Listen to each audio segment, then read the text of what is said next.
Bonjour, alors c'est encore chez P, on se retrouve cette fois-ci pour une vidéo bien plus spéciale que la dernière. On va pas parler de PSN et de Watu, mais on va parler de mes 10 meilleures séries d'animation aujourd'hui. Alors, évidemment, encore une fois, la vidéo sera pas parfaite à 100%, hein. J'ai toujours pas le bon matos. Donc, cette fois-ci, on va parler de mes 10 séries d'animation préférées. Alors, spoiler, il n'y a pas les Simpsons. Donc, on y va. En 10e position, c'est les Papa évidemment. Alors, oui, je précise, les séries d'animation que je vais parler sont des séries d'animation pour jeunesse, donc entre 8-10 ans, hein, 8-10 ans pour pré-ado. Alors, évidemment, oui, je suppose que vous êtes un tout petit peu surpris de voir les Papa dans cette liste. Alors, je signale si ça cite mes préférences. Il faut surtout savoir que, malgré son apparence, Les Papa reste une série plutôt plus mature qu'il y paraît. Parce que oui, Les Papa, ça parle de la pollution, tout ça, et c'est ça que j'aime dans cette série. Alors Les Papa, je crois qu'on la connaît tous. C'est une série qui parle de la famille Papa, une famille un peu spéciale, car il s'agit d'une famille dont dont les membres sont des sortes de poulopes métamorphes. Ils peuvent prendre l'apparence de, de, de n'importe quoi, ils peuvent changer de forme, et ils peuvent se transformer en tout. C'est une série très très vieille, hein. Elle date des années 70. D'ailleurs, entre nous, d'ailleurs, les anciens sont meilleurs. D'ailleurs, évidemment, malgré la nouvelle version des années 2020, que je kiffe pas trop, même si entre nous, c'est beau graphiquement, mais quand même, je préférais avant. Mais bon, ça n'empêche rien que les Papa méritent d'être dans cette liste. En 9e place, nous retrouvons le painter du monde, Avatar, le dernier maître de l'air. Alors oui, je sais, certains vont être un tout petit peu déçus de l'avoir en 9e position, mais entre nous, je l'ai mis en 9e position parce que, disons que je regarde pas souvent cette série. Alors oui, elle est parfaite, il y a tout, ça parle, le doublage, que ce soit en VO ou en VF, est excellent. C'est tout est parfait, enfin presque parfait. Enfin bon, c'est beaucoup inspiré de, de l'animation française. D'ailleurs, on retrouve beaucoup de références à la culture japonaise et chinoise. Et c'est ça ce que j'aime dans cette série. Alors, Avatar, ça raconte l'histoire de Hank, qui est le dernier de son peuple, les maîtres de l'air, qui a été exterminé par la nation du feu, qui veut dominer le monde. Et en fait, c'est la réincarnation de l'Avatar, un être suprême qui possède 4 éléments, le feu, la terre, l'eau et le vent. Et du coup, il voyage à travers le monde pour maîtriser ces 4 éléments, car il a oublié de les maîtriser, et du coup, il va les réapprendre en parcourant le monde à travers d'anciennes nations avec ses amis. Donc, c'est pour ça que cette série, qui est un painter, mérite sa place en 9e position. 10e position, nous retrouvons Garfield, hein. Je pense que vous le connaissez tous. Alors Garfield, c'est un chat orange qui mange de la nourriture humaine. Ouais, c'est un peu bizarre. Et en plus, pour un tout petit chat, il mange beaucoup. Alors, évidemment, j'aime cette série à coup, non seulement le petit dessin animé Garfield des années 2010, je crois, par son style graphique assez particulier, et également son doublage incroyable, notamment celui de Garfield, la VF de Garfield, genre Gérard Suru, que je pèse mes mots, il fait un travail excellent, lent, franchement, il a de quoi, décidément, d'abord il incarne un lapin et maintenant un chat orange, franchement, waouh. C'est pour ça que j'adore cette série, son doublage français est excellent. Surtout la voix de Garfield, hein. Waouh. Franchement, elle mérite vraiment cette place. Il y a un film qui est sorti il y a pas longtemps sur Starfield, film que j'ai vu. Il faut absolument que vous le voyez, c'est super, on apprend beaucoup plus sur le lore du personnage. Enfin bref, voyez-le. En septième position, on retrouve le monde incroyable de Gumball. Alors, le monde incroyable de Gumball que vous connaissez sûrement, c'est tu prends n'importe quoi. Sérieusement, tu prends n'importe quoi. Alors, le héros, c'est Gumball, un chat bleu, qui est un frère adoptif dit Darwin, oui, comme le scientifique Darwin, qui est un poisson-clou rouge, pas rassurant en plus. Et tu vis dans une fille appelée Elmore, et non, les personnages sont vraiment chelous là. Il y a carrément un dinosaure, les parents Temple, c'est une chatte bleue et un lapin rose. Non mais, est-ce que ça existe, hein? Et encore, hein, il n'y a rien qui est normal. Non mais attendez, je me retrouve dans ce genre de ville, je flippe ma race. Parce que déjà, est-ce que d'ailleurs, la série porte très bien son nom, hein, le monde incroyable de Gumball, parce que tout est incroyable. D'ailleurs, d'ailleurs, j'aurais aimé la mettre en sixième ou cinquième position, mais je l'ai pas fait parce que, comment dire, les épisodes n'ont pas trop de logique, ça raconte un peu n'importe quoi, et c'est bien, et c'est ça qui est bien avec la série. Mais c'est juste que il n'y a pas trop beaucoup de logique dans cette série. D'ailleurs, dites-moi en commentaire si vous connaissez un seul épisode de Gumball où il y a un peu de logique. Alors la série raconte les aventures de Gumball, un chat bleu, comme je l'ai dit, qui fait ses aventures à Elmore, sa ville natale, dont il n'y a pas grand chose à dire. À part qu'il y a une saison 7 en préparation et un film dont, dont ce que je sais, apparemment, Gumball aurait un petit frère qui s'appelle Zack, mais pour ça, je vous laisse voir dans le wiki de le montage de Gumball. En sixième place, on retrouve Bienvenue chez les Laout, une série que j'adore beaucoup parce que les personnages de la série sont très attachants. Et surtout, c'est une série qui vient de bande dessinée, comme Garfield en plus. Ce qui est plutôt rare, hein. Enfin, pas vraiment rare, mais bon. Alors, la série raconte les aventures de Lincoln, un jeune garçon aux cheveux blancs d'ailleurs, qui partage sa vie avec ses 10 sœurs et ses deux parents. D'ailleurs, je tiens à le dire, mais la famille Lot, elle porte vraiment bien son nom, parce que ça fait du bruit de partout. D'ailleurs, d'ailleurs, d'ailleurs, tout mon soutien au pauvre voisin Monsieur Trognard, qui arrive à supporter toute cette famille. Alors, les personnages sont vraiment attachants. Chaque membre de la famille ont chacun sa propre personnalité. D'ailleurs, je trouve qu'elle ressemble beaucoup au Papa Papa. D'ailleurs, la famille Papa Papa et la famille Loud devraient bien s'entendre, car je trouve qu'ils se ressemblent un peu. Alors, parce que là, ils sont des petits génies, un petit génie,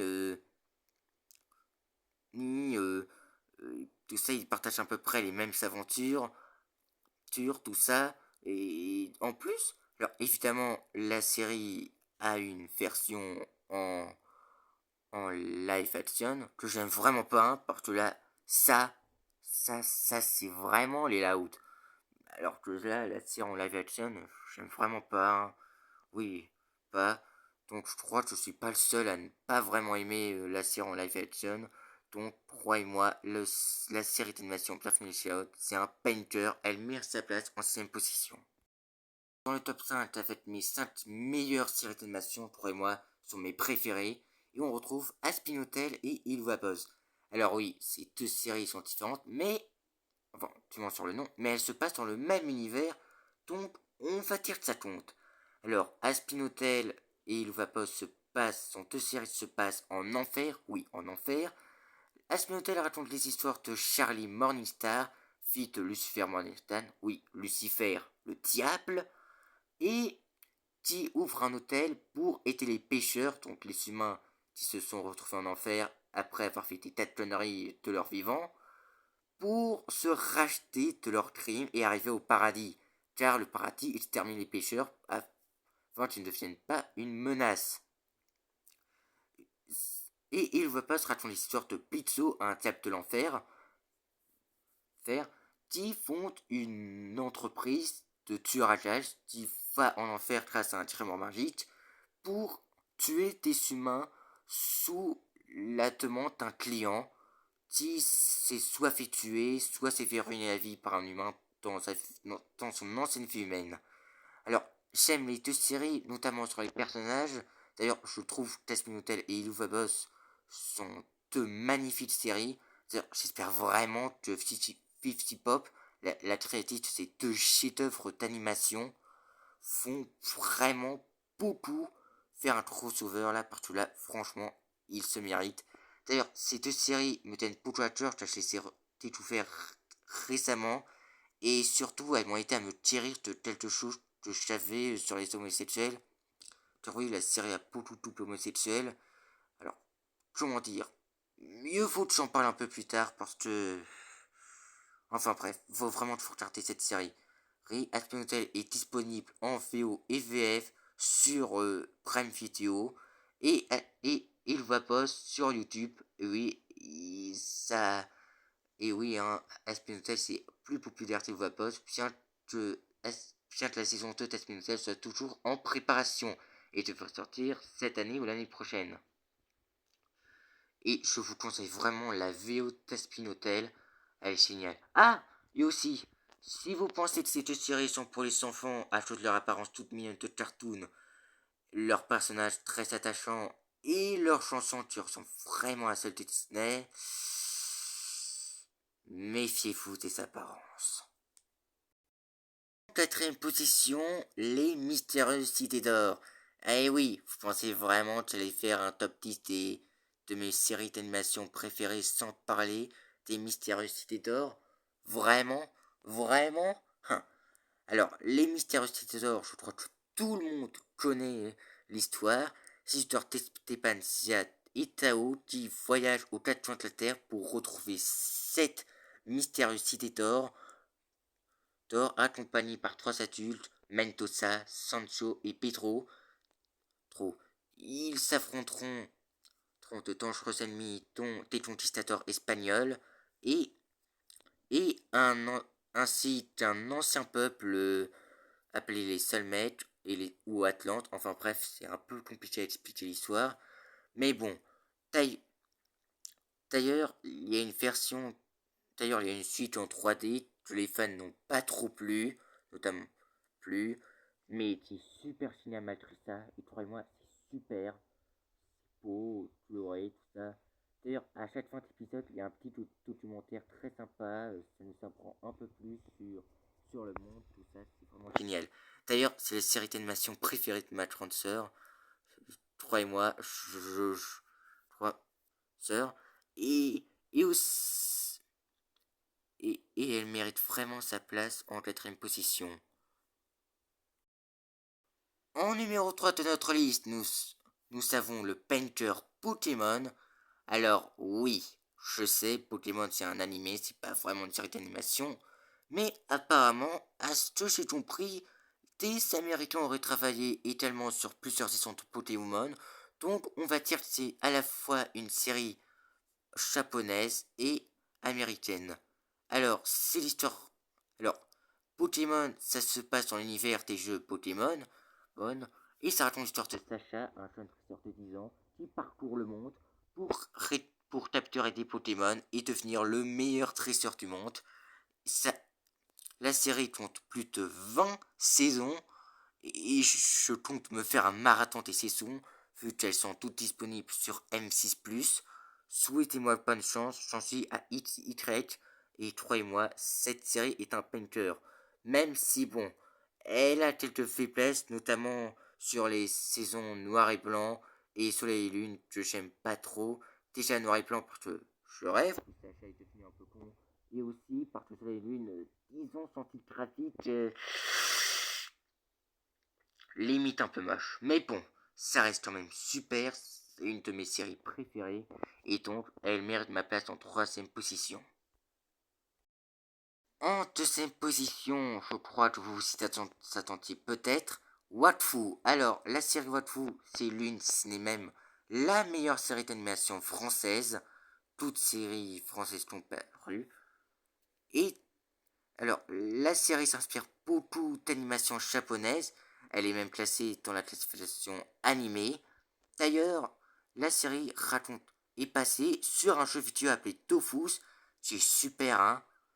Alors, la série Watfu raconte l'histoire de Yugo, un jeune garçon orphelin qui apprend qu'il est le roi d'une ancienne civilisation de son monde et qui protège le monde de plusieurs ennemis qui convoitent les artefacts de son peuple pour en faire des armes.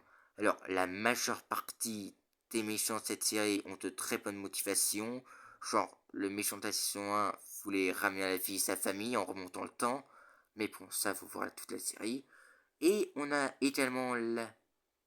Alors, également, j'aurais aimé la mettre en première position, mais surtout que la première vidéo se passe dans l'univers de Wakfu, mais malheureusement, j'ai dû la mettre en deuxième position parce qu'il y avait beaucoup de points faibles pour moi dans cette série, notamment sur la fin de la saison 2, où je trouvais que à la fin de la saison 2, je trouve qu'ils sont tous les cas de l'équipe de Yoko un peu cons là. Genre carrément dans l'épisode 21, ils font clairement passer pour des cons. Et ça, j'aime pas vraiment ça. Et d'ailleurs, et aussi dans l'épisode, dans la saison 3, alors elle est super, mais bon, il y a quand même quelques petits problèmes de narration, beaucoup de retcon, qui vont un peu trop vite. Et d'ailleurs, je trouve aussi que, oui, tellement la saison 3, la saison 4, parce que mes ceintures ne sont pas révélées fausses.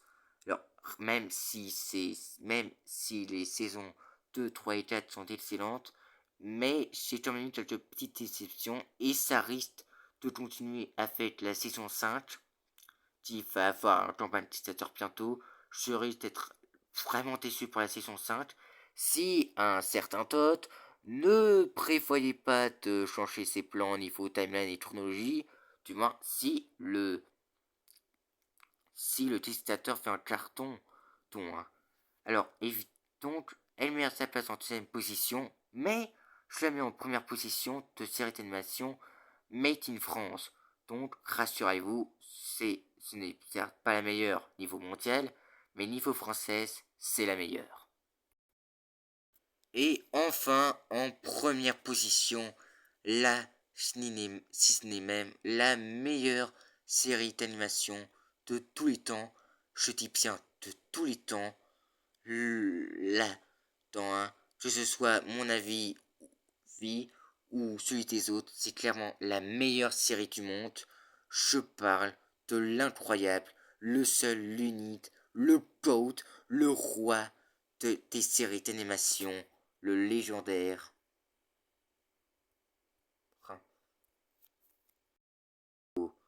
Faut penser. Alors oui, pour certains, ça étonne, mais croyez-moi, Ninjago, waouh! Ce n'est même pas la meilleure série d'animation, c'est une série d'animation culte, qui est en plus une série d'animation Lego, et c'est mine de rien. Alors oui, je sais, certains s'attendaient à voir Watford en première position, mais comme je l'ai dit tout à l'heure, elle mérite plutôt sa place en deuxième position, mais Ninjago, c'est vraiment ma meilleure série d'animation. Et croyez-moi, quoi que vous en dise, c'est la série d'animation la plus culte de tous les temps. Surtout parce qu'elle a été créée en 2010, donc c'est une série d'animation de ma génération à moi. Et croyez-moi, si les City d'Or était la série culte des années 80, Batman, la série culte des années 1990, et 10, et tellement,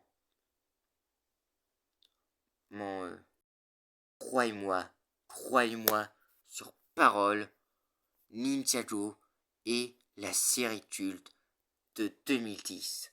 Et croyez-moi, d'ailleurs, il y a une saison, attendez, qui est en cours, oui, la série est très très longue.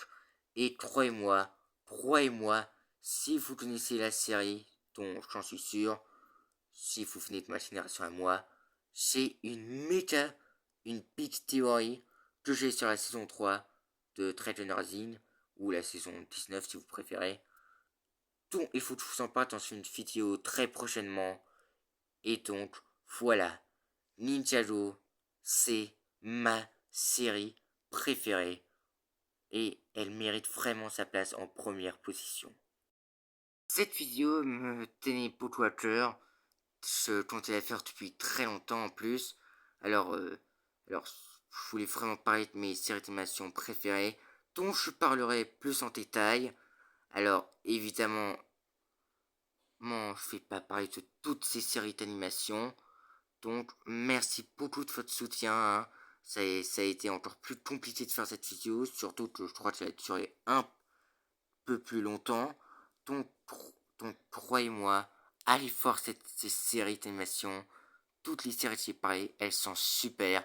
Et croyez-moi, je crois que je suis pas seul à qui elles sont les préférées. Donc j'espère que ça vous aura plu hein, cette deuxième vidéo. Et on se retrouve peut-être pour une prochaine vidéo où je parlerai peut-être mes personnages préférés de toutes ces 10 séries. Donc à la prochaine chaîne j'espère. Père, ciao ciao.